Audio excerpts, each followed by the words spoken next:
ఓరుగలలో graduate MLC ఉప ఎన్నిక నిర్వహణకు అధికార యంత్రాంగం సిద్ధమవుతుంది. ఈ నెల 27న జరిగే పోలింగ్ కోసం ఏర్పాట్లలో అధికారులు నిమగ్నమయ్యారు. 3 ఉమ్మడి జిల్లాల పరిధిలో గ్రాడ్యుయేట్ ఎమ్మెల్సీ స్థానముండగా అత్యధికంగా వరంగల్లో ఓటర్లు ఎక్కువగా ఉన్నారు.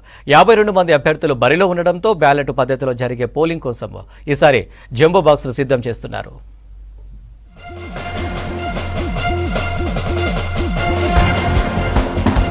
Warangal, Khammam, Nalgonda graduate MLC bypoll హడావిడి ఊపందుకుంది. ఈసారి పెద్దల సభలో అడుగు పెట్టేందుకు 52 మంది అభ్యర్థులు పోటీ పడుతున్నారు. వీరిలో కాంగ్రెస్ నుంచి తీన్మార్ మల్లన్న, బీజేపీ నుంచి ప్రేమేందర్ రెడ్డి, బీఆర్ఎస్ నుంచి రాకేష్ రెడ్డి బరిలో ఉన్నారు. ఈ ఎన్నికలో 49 మంది స్వతంత్రులు పోటీ పడుతున్నారు. వరంగల్, ఖమ్మం, నల్గొండ ఉమ్మడి జిల్లాల పరిధిలో 34 అసెంబ్లీ నియోజకవర్గాల పరిధిలో ఈ ఎమ్మెల్సీ స్థానం ఉంది. దీంతో అన్ని పార్టీలు ప్రతిష్టాత్మకంగా తీసుకున్నాయి.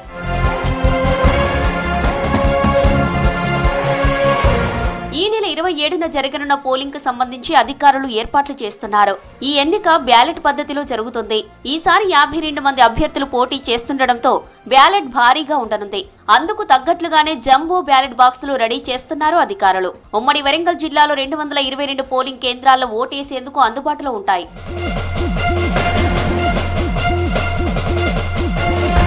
నల్గొండ, వరంగల్, ఖమ్మం ఉమ్మడి జిల్లాల్లో కలిపి 4,61,806 మంది పట్టభద్రుల ఓటర్లున్నారు. వీరిలో ఉమ్మడి వరంగల్లోని 6 జిల్లాల వ్యాప్తంగా 1,67,853 మంది ఓటర్లున్నారు. అత్యధికంగా వరంగల్ జిల్లాలో ఉండగా రెండో స్థానం హనుమకొండ జిల్లాలో ఉన్నారు. వరంగల్లో 59 పోలింగ్ కేంద్రాలు, 43,594 మంది ఓటర్లున్నారు. హనుమకొండ జిల్లాలో 67 పోలింగ్ కేంద్రాలున్నాయి. 43,483 ఓటర్లున్నారు.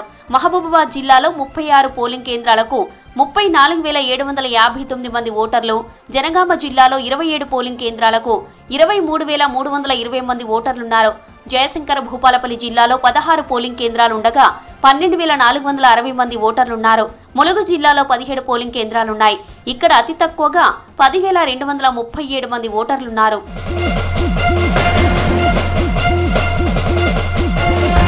గ్రాడ్యుయేట్ ఎమ్మెల్సీ బైపోల్లో ఓటర్లు నిబంధనలు పాటిస్తూ ఓటేయాలని అధికారులు సూచనలు చేస్తున్నారు.